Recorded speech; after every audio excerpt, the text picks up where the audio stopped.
Hello everyone, welcome to the Amatya classes. हम current affair module के अंदर पॉलिसीज देख रहे थे, जिसमें से हमने 5 पॉलिसीज कंप्लीट कर चुके हैं। आज हम देखते हैं Rajasthan trade promotion policy. Okay, moving to details. Rajasthan trade promotion policy क्या है एक्चुअली में, हम अगर बात करें तो जो राजस्थान का जो उद्योग है वो अगर हम कंपेयर करें बाकी अगर स्टेट्स से, जैसे महाराष्ट्र है, गुजरात है, तो इनसे हम काफ़ी पीछे हैं अभी उद्योग में। तो हमारी ट्रेड है उसको हम कैसे इम्प्रूव कर सकते हैं, क्योंकि ट्रेड ही एक, अगर हमको डेवलपिंग जो स्टेट है हमारा, उससे अगर डेवलप्ड स्टेट की तरफ अगर मूव करना है तो हमारी जो ट्रेड है वो काफ़ी अच्छी होनी चाहिए। हमको जो कृषि प्रधान जो हमारा राज्य है उससे हमको उद्योग प्रधान बनना है, इंडस्ट्रियलिस्ट स्टेट बनना है। तो हमारी ट्रेड काफ़ी अच्छी होनी चाहिए, उसी से हमको एम्प्लॉयमेंट मिलेगा, और एम्प्लॉयमेंट मिलेगा तो हमारा जो लिविंग स्टैंडर्ड है वो बढ़ेगा। इसके लिए राजस्थान में ट्रेड पॉलिसी लेके आए हैं, राजस्थान ट्रेड पॉलिसी 2025। देखते हैं इसकी डिटेल्स। पहले तो इसका कुछ टारगेट है। टारगेट क्या है इस पॉलिसी का, कि हमको जो टारगेट किसको करेंगे हम, इसमें टारगेट करेंगे हम रिटेल स्टोर और एमएसएमई को। एमएसई का मतलब माइक्रो स्मॉल मीडियम एंटरप्राइजेस, और रिटेल स्टोर मतलब जो हमारा खुदरा स्टोर है उनको टारगेट करेंगे ट्रेड प्रमोशन के लिए। तो ट्रेड प्रमोशन में एक तो हम रिटेल स्टोर जो हमारे छोटे छोटे स्टोर हैं ओपन, उसको टारगेट करेंगे। दूसरा हम एमएसएमई को टारगेट करेंगे। नोडल डिपार्टमेंट किसको बनाया है इसमें पॉलिसी में, department of industries and commerce, जिसे हिंदी में बोलते हैं उद्योग एवं वाणिज्य विभाग को। तो ये हमारा नोडल डिपार्टमेंट रहेगा। इम्प्लीमेंट कौन करेगा इसको, स्टेट लेवल पे इम्प्लीमेंट करेगा, एम्पावर्ड कमेटी बनेगी एक, वो इम्प्लीमेंट करेगी, जिसे राज्य स्तरीय अधिकार प्राप्त समिति कहते हैं। और उसकी एप्लीकेबिलिटी किस पे होगी, ऑल ट्रेडिंग यूनिट, सभी व्यापार इकाई या उद्यमों पे, सभी व्यापार इकाई या एंटरप्राइजेस आप कह सकते हैं, all trading units and enterprises पे इसकी एप्लीकेबिलिटी रहेगी। और एप्लीकेबिलिटी में आएंगे कौन, टारगेट में कौन है हमारे, रिटेल स्टोर और एमएसएमई। एमएसएमई की full form micro small medium enterprises. ये जो माइक्रो स्मॉल और मीडियम एंटरप्राइजेस हैं इनको डिवाइड करने का कुछ क्राइटेरिया है, वो जब हम इकोनॉमिक्स पढ़ेंगे तब वहाँ पे इनके क्राइटेरिया देखेंगे। अलग अलग क्राइटेरिया के हिसाब से माइक्रो स्मॉल और मीडियम डिवाइड किया जाता है एंटरप्राइजेस को। इस पॉलिसी के अंदर कुछ पॉइंट्स है जो नॉट इंक्लूडेड हैं, मीन्स कुछ उद्योग है जिनको हम इस पॉलिसी में ट्रेड के अंदर प्रमोशन में इंक्लूड नहीं करेंगे। वो देख लेते हैं हम कौन कौन से पॉइंट है जो इंक्लूड नहीं होंगे। क्वेश्चन इसमें इसी तरह से आ सकता है ट्रेड पॉलिसी में। पहला तो अगर जैसे डिस्क्रिप्टिव पेपर होगा तो सीधा सीधा पूछ सकता है राजस्थान ट्रेड प्रमोशन पॉलिसी क्या है। अगर ऑब्जेक्टिव क्वेश्चंस आएंगे तो वो इस तरह से आ सकते हैं कि कौन से पोर्शन इंक्लूड नहीं है, ये ज्यादा इंपॉर्टेंट है जो इंक्लूड नहीं है, क्योंकि इन्होंने except these all are included, okay, जो एक्सक्लूडेड है वो मेंशन अलग से करती हैं, उसके अलावा जो बचते हैं वो सब इंक्लूड है। ओके, तो ये थोड़ा इंपॉर्टेंट पॉइंट है हमारे लिए। ये हम देख लेते हैं क्या क्या इंक्लूड नहीं है। एक तो ऑटोमोबाइल डीलर और होलसेल, जो होलसेलर है ना ऑटोमोबाइल के, वो इंक्लूड नहीं है, क्योंकि गाड़ियां तो अपने आप ही इतनी बिक रही हैं कि कोई लिमिट ही नहीं है। तो ऑटोमोबाइल डीलर्स को हमने इंक्लूड नहीं करा है इसमें। फ्यूल ट्रेड, ईंधन का व्यापार है, उसको इंक्लूड नहीं किया है। फ्यूल ईंधन से मतलब पेट्रोलियम प्रोडक्ट्स जो है, मतलब जो हमारा डीजल हो गया, पेट्रोल हो गया, वो सब इसमें इंक्लूड नहीं है। तीसरा, पॉलीथीन कैरी बैग्स जिसकी साइज 20 माइक्रोन से कम है, वो इसमें इंक्लूड नहीं है। 20 माइक्रोन से ऊपर वाले इंक्लूड है, बट 20 माइक्रोन से नीचे वाले इंक्लूड नहीं है। और एक शराब की जो व्यापार है वो इंक्लूड नहीं है, लिकर ट्रेड भी इंक्लूड नहीं है। तो ये टोटल मिला के 4 ट्रेड हैं वो हमने ट्रेड प्रमोशन पॉलिसी में इंक्लूड नहीं करे हैं, ऑटोमोबाइल, फ्यूल, पॉलीथीन और लिकर। इसको इम्प्लीमेंट कौन करेगा, स्टेट लेवल एम्पावरमेंट कमेटी, और एप्लीकेबिलिटी टू ऑल। और इसका डिपार्टमेंट कौन है, department of industries and commerce, जिसे उद्योग एवं वाणिज्य विभाग कहते हैं। Moving to next, transit oriented development policy. ये क्या है, means transit oriented development policy क्या होती है कि अगर जैसे आपको स्टेट में एक जगह से दूसरी जगह मूव करना है, या फिर आपका कोई बिजनेस है उसमें आपको आपका कच्चा माल है वो मूव कराना है, तो वो क्या होता है ना कि मूवमेंट जो होता है ना मटेरियल का, वो स्मूथलेस होना चाहिए। एक इंडस्ट्री को डेवलप होने के लिए उसका जो रॉ मटेरियल है वो कितना स्मूथली स्टेट के अंदर मूव होता है वो बहुत इंपॉर्टेंट है। एक तो रॉ मटेरियल टाइम पे मिलना चाहिए, फिर आपका जो फिनिश्ड प्रोडक्ट है वो इंडस्ट्री से निकलने के बाद में मार्केट में स्मूथली पहुंचना चाहिए। तो ये जो मूवमेंट है मटेरियल का वो काफी एफिशिएंट तरीके से होना चाहिए। ये जितना एफिशिएंट होगा इंडस्ट्री की एफिशिएंसी ऑटोमेटिकली इतनी इंप्रूव होगी। तो उसको ट्रांजिट को इम्प्रूव करने के लिए transit oriented development policy Rajasthan सरकार लेके आई है। इसका जो नोडल डिपार्टमेंट होगा वो होगा अर्बन डेवलपमेंट डिपार्टमेंट। ये जो नगरीय विकास विभाग है ये इसका सारा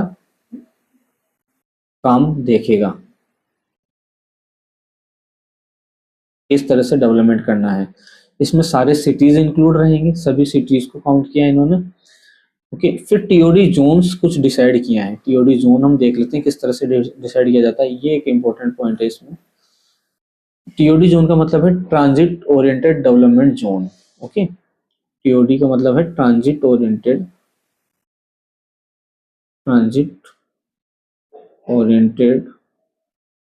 development zone, TOD zone. TOD zone क्या होगा कि वो जोन होगा जिसके अंदर आपको ट्रांजिट के लिए फैसिलिटीज गवर्नमेंट के द्वारा प्रमोट करी जाएगी या फिर उनके द्वारा बना के दी जाएगी। मीन्स आपको रोड्स बना के दी जाएगी, अगर आप रेलवे के थ्रू करना चाहते हो तो अलग से रेलवे ट्रैक बना के दिया जाएगा, उसके लिए फैसिलिटीज दी जाएगी। वो सारे टीओडी जोन से अलग से जोन बनाए जाएंगे इसके लिए। वो जोन क्या है, 800 metre radius around selected stations. कुछ स्टेशन सेलेक्ट किए जाएंगे राजस्थान में।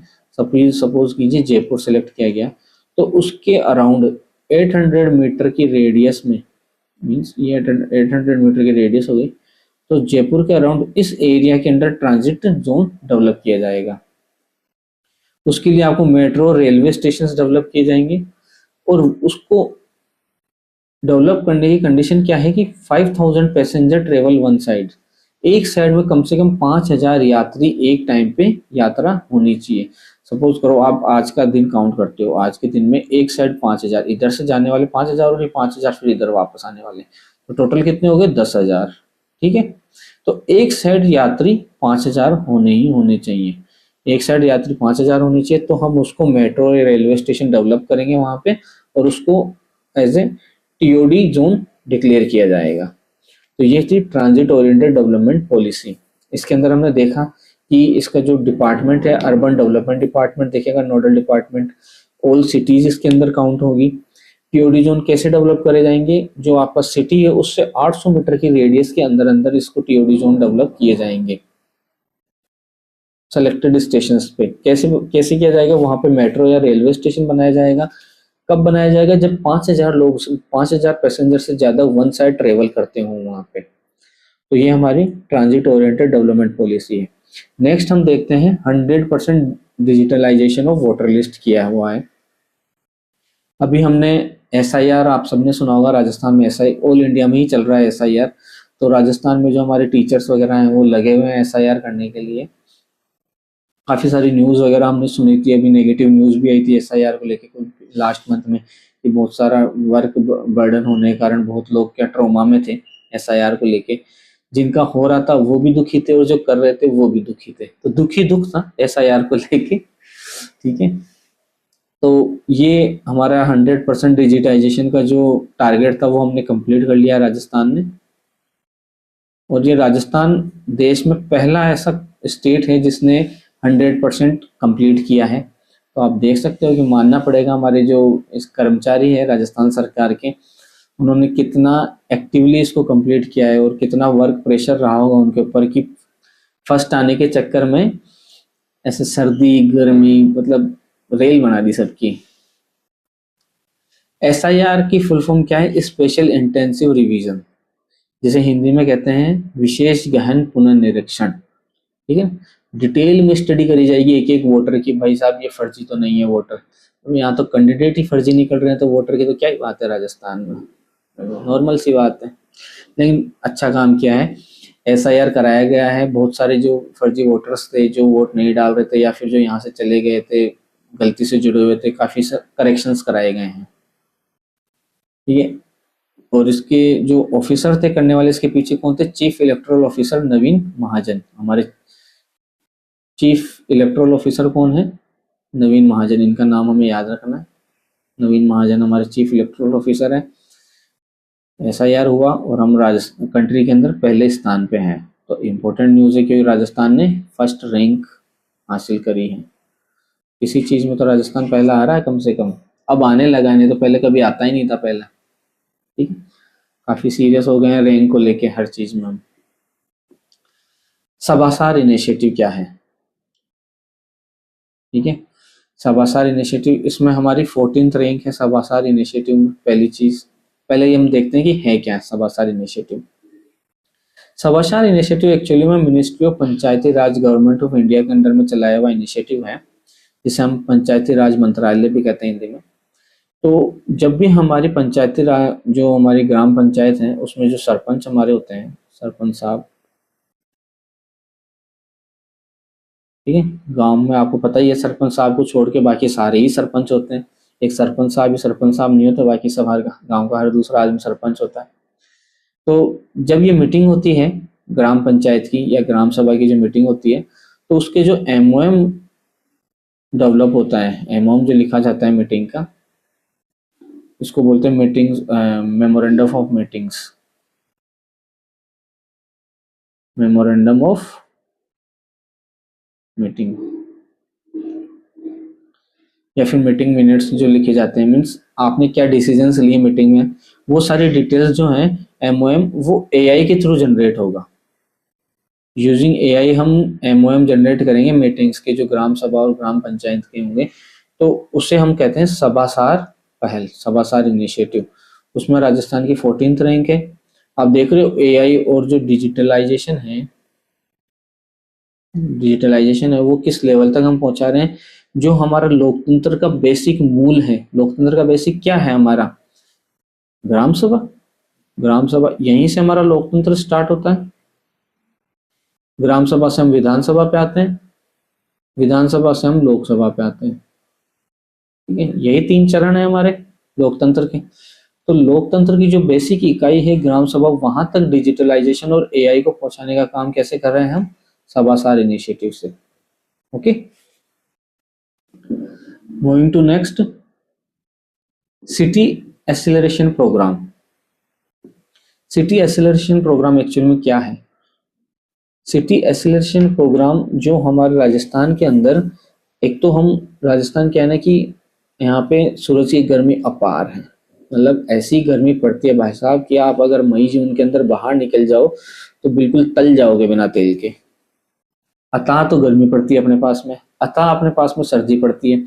तो हम सर्दी गर्मी से ही इतने परेशान रहते हैं और इतनी कम हमारे पास बरसात होती है। जितनी ज्यादा हमारे पास गर्मी होती है उतनी ही कम हमारे पास में बरसात है। तो हमारे पास में गर्मी में गर्मी ज्यादा है, सर्दी में सर्दी ज्यादा है हमारे पास में, और बरसात में पानी कम है। तो हम नेचुरल चीजों से इतने परेशान है कि हम वैसे ही दुखी हैं इतने ज्यादा। फिर भी राजस्थानी आदमी मस्त रहता है, आराम से राबड़ी पीता है और ये अपना खाना रोटी खाता है, राबड़ी पीता है, मस्त होता है। ठीक है, इस मामले में राजस्थान बड़ा शांति इलाका है। तो राजस्थान गवर्नमेंट क्या है, सिटी एक्सीलरेशन प्रोग्राम लेके आई है, क्योंकि हमारे क्या है ना कि सोलर डेज काफी अच्छे हैं राजस्थान के अंदर। सूर्य ऊर्जा का जो उत्पादन है वो काफी अच्छा हो सकता है, क्योंकि धूप बहुत अच्छी रहती है। मैक्सिमम टाइम ऑफ ईयर, जो साल के जो मैक्सिमम डेज हैं उसमें मौसम साफ रहता है, धूप काफी ज्यादा रहती है। भाई सब सर्दी में ज्यादा धूप है तो गर्मी में तो क्या ही रहेगा। ठीक है, अभी जनवरी में इतनी ज्यादा धूप पड़ रही है। तो हमारे सोलर डेज काफी ज्यादा आता है। सोलर डेज से मतलब होता है कि कितने दिन साफ मौसम है जिससे सोलर एनर्जी बन सके, उसको सोलर डेज बोलते हैं हम। Solar days out of 365 days में से कितने दिन सोलर डेज हमारे मिलते हैं हमको। तो सोलर डेज हमारे काफी ज्यादा है, तो गवर्नमेंट सिटी एक्सीलरेशन प्रोग्राम लेके आई है, जिससे के कारण हमको सोलर एनर्जी है या फिर रिन्यूएबल एनर्जी आप कह सकते हो, उसमें इंप्रूवमेंट हो। क्या है देखते हैं इसकी डिटेल्स। पहली चीज तो इसकी जो मिनिस्ट्री है वो new and renewable energy ministry है। Ministry of new and renewable energy के अंडर में आता है ये सिटी एक्सीलरेशन प्रोग्राम। इसमें हम क्या करना चाहते हैं, हम जो रूफटॉप सोलर है, रूफटॉप सोलर का मतलब जो छत पर सोलर लगाए जा रहे हैं इंस्टॉलेशन, वो बढ़ाना चाहते हैं। ठीक है, उनकी आवृत्ति उनकी संख्या बढ़ाना चाहते हैं। किस स्कीम के अंदर? पीएम सूर्य घर योजना के अंदर। मीन्स जो हमारी सेंट्रल की स्कीम चल रही है पीएम सूर्य घर योजना, उसके अंतर्गत हम चाहते हैं कि जो हमारे छतों पर सोलर प्लांट लग रहे हैं वो ज़्यादा से ज़्यादा लगे। और ये किस मिनिस्ट्री के अंडर में आता है? New and renewable energy ministry के अंडर में आता है।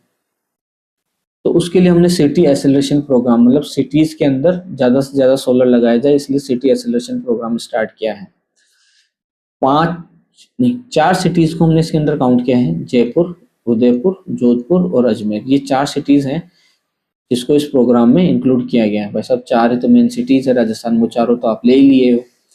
जयपुर में तो मैक्सिमम लगा ही दिया है, पूरे जयपुर के अंदर सोलर ही सोलर, छत कम सोलर ज्यादा दिखता है आजकल। तो बेचारे सकरात पे दुखी थे सब लोग पतंग उड़ाने वाले कि सोलर में पतंगे टक रही है लोगों की। दुखी कम नहीं हो रहे हैं बच्चों के यहाँ पे राजस्थान में तो। ठीक है, दूसरा अगर पेपर दे रहे तो ओएमआर पहले तो क्या ब्लूटूथ वगैरह पेपर आउट होते थे, अब तो इस लेवल पे पहुंच गए हैं कि बस अब ओएमआर ही चेंज कर दिए जा रहे हैं। तो क्या ही किया जाए, राजस्थान एक नेक्स्ट लेवल पे चल रहा है, पूरे इंडिया एक तरफ और राजस्थान एक अलग ही लेवल पे चल रहा है एग्जाम कंडक्ट कराने में। ठीक है, तो जयपुर, उदयपुर, जोधपुर और अजमेर, ये 4 डिस्ट्रिक्ट लिए गए हैं, इंक्लूड करें इसमें।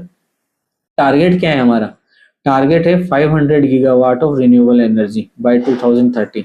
2030 तक हमें हमारी जो रिन्यूएबल एनर्जी की कैपेसिटी है, रिन्यूएबल एनर्जी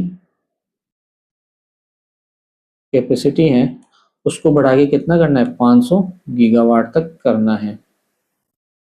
इसमें 4 सिटीज हमने इंक्लूड कर लिए। लोन इसमें हम देते हैं 5.75% पे, 5.75% पे आपको लोन दिया जाएगा।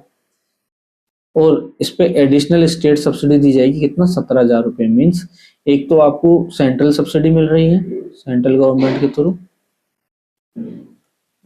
प्लस आपको स्टेट गवर्नमेंट स्टेट सब्सिडी और देने स्टार्ट कर दी है। ठीक है, तो वो स्टेट सब्सिडी कितना है? 17,000 रुपये स्टेट सब्सिडी गवर्नमेंट के थ्रू दी जाएगी। मूविंग टू नेक्स्ट, कर्म भूमि टू मातृभूमि कैंपेन। मीन्स जहां से आप काम कर रहे हो और जहां से आप आते हो उन दोनों को लिंक कैसा किया जाए। ओके, मीन्स सपोज कोई राजस्थान में जन्मा है, गुजरात में अगर वो काम कर रहा है, working in Gujarat, born in Rajasthan. ठीक है, तो गुजरात में काम करने वाले को राजस्थान से वापस कैसे लिंक किया जाए? भाई आप जन्मे हो यहाँ पे, आप चले गए, आप काम वहां पे कर रहे हो, लेकिन आपकी मातृभूमि तो यही है ना। तो मातृभूमि को कर्म भूमि से कैसे लिंक किया जाए, तो वो एक कैंपेन स्टार्ट किया इन्होंने। ऑब्वियसली इसका मोटिव वही है, जो प्रवासी राजस्थानी है, एनआरआईज वगैरह, नॉन एनआरआर जो है, नॉन रेजिडेंट राजस्थानी है, उनको वापस राजस्थान की तरफ बुलाना और उनका इन्वेस्टमेंट राजस्थान में बढ़ाना। ठीक है, किसकी बात करेंगे हम इसमें? प्रवासी राजस्थानी इसकी बात करेंगे। उनका पार्टिसिपेशन बढ़ाएंगे किसमें? Water conservation. मीन्स प्रवासी राजस्थानी को हम उनको बोलेंगे कि भाई आप जो हमारी वाटर कंजर्वेशन की स्कीम्स है, वाटर कंजर्वेशन,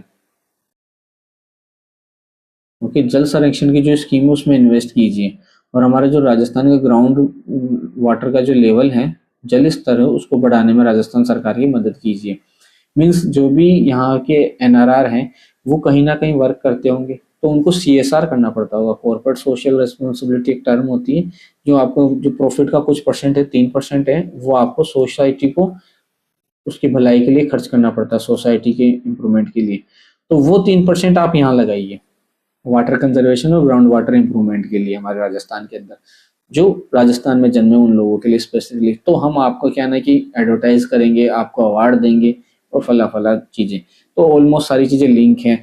आप इन्वेस्ट कीजिए, आपको अवार्ड मिलेगा, गवर्नमेंट आपको सम्मानित करेगी, आपका भी नाम होगा, एडवर्टाइजमेंट होगा और सोसाइटी का भी भला होगा, है ना। तो विन विन सिचुएशन है, गवर्नमेंट के लिए भी, सोसाइटी के लिए भी। भाई गवर्नमेंट का काम हो गया, जल स्तर बढ़ रहा है, सारा इन्वेस्टमेंट गवर्नमेंट को नहीं करना पड़ रहा, सोसाइटी का भला हो रहा है कि जल स्तर बढ़ रहा है, और इंडस्ट्रियलिस्ट का भी भला हो रहा है कि भाई उसका एडवर्टाइजमेंट हो रहा है, सीएसआर का जो टर्म थी वो भी कंप्लीट हो रही है, बेनिफिट ही। और दूसरा, अगर कोई भी इंसान अगर कुछ कर लेता है लाइफ में, आगे बढ़ जाता है तो ऑब्वियसली बात है सब लोग मातृभूमि के लिए कुछ ना कुछ करना चाहते हैं। जैसे बहुत सारे हमारे हम देखेंगे कि प्रवासी सम्मान दिए गए हैं राजस्थान के जो लोगों को, वो हम अभी ये नेक्स्ट लेक्चर में देखेंगे किन किन लोगों को प्रवासी राजस्थान सम्मान मिला है।